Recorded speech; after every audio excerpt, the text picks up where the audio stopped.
Yes boss, yes বলেন। হ্যাঁ নয়ন, জি বস। তোকে আমি বলছি বাইরে থেকে যে 4 গাড়ি মালের এখানে আসার কথা ইম্পোর্টে, সেটা খেয়াল তুই রেখেছিস?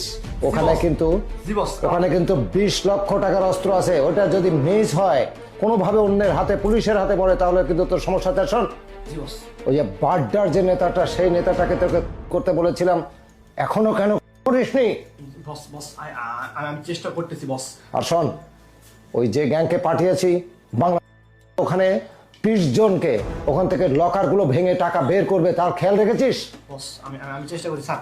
আমাদের প্রোডাক্টগুলো স্যার বাইরের দেশে নেওয়ার জন্য যে কোনো পর্যায়ে আমি সব রকম চেষ্টা করবো স্যার। আমাদের প্রোডাক্টটাই যাবে স্যার, আমাদের প্রোডাক্টটাই যাবে। এইখানে বুলবুলের প্রোডাক্ট যাবে, গ্যাংস্টার বুলবুলের প্রোডাক্ট যাবে, এখানে আর কোনো প্রোডাক্ট হবে না। আমাদের ফ্যাক্টরিতে মাল তৈরি হচ্ছে, আমাদের মালগুলোই যাবে এখান থেকে।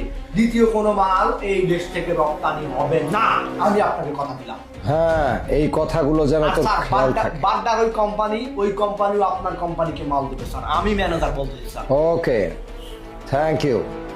স্যার আমার অ্যামাউন্ট সবকিছু রেডি, গাড়ি মারি সবকিছু রেডি করেন স্যার। আমি আজকের রাতের মধ্যে ফ্লাইট রেডি করতেছি। প্রোডাক্ট বাংলাদেশ থেকে আজকের দেশের দিনের মধ্যে যাবে স্যার। তোর একবারে মাল্টিপল ভিসা রেডি করে আমি একদম ওকে করে রাখছি, তুই যে কোনো সময় যে কোনো দেশে চলে যেতে পারিস। হ্যাঁ স্যার, আমি তো বলছি স্যার, এইখান থেকে শুধুমাত্র বুলবুল ভাইয়ের নাম হবে স্যার, আর কোথাও কারো নাম হবে না স্যার, শুধুমাত্র বুলবুল ভাইয়ের নাম হবে স্যার। আমি এখনই ফ্যাক্টরি আসছি স্যার। ওকে ওকে নয়ন, রাখছি তাহলে। ঠিক আছে স্যার, ঠিক আছে। কি হলো, কার ফোন ছিল?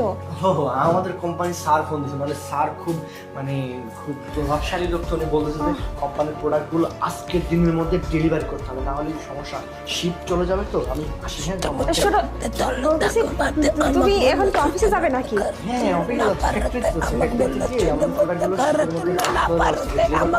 তুমি কি সত্যি কি তুমি অফিসেই যাচ্ছ, কোম্পানিতে যাচ্ছ, নাকি এমনি এমনি বলতেছো? কোনটা? হ্যাঁ আমি এমনি কেন বলছি, আমি সত্যি সত্যি বলতেছি।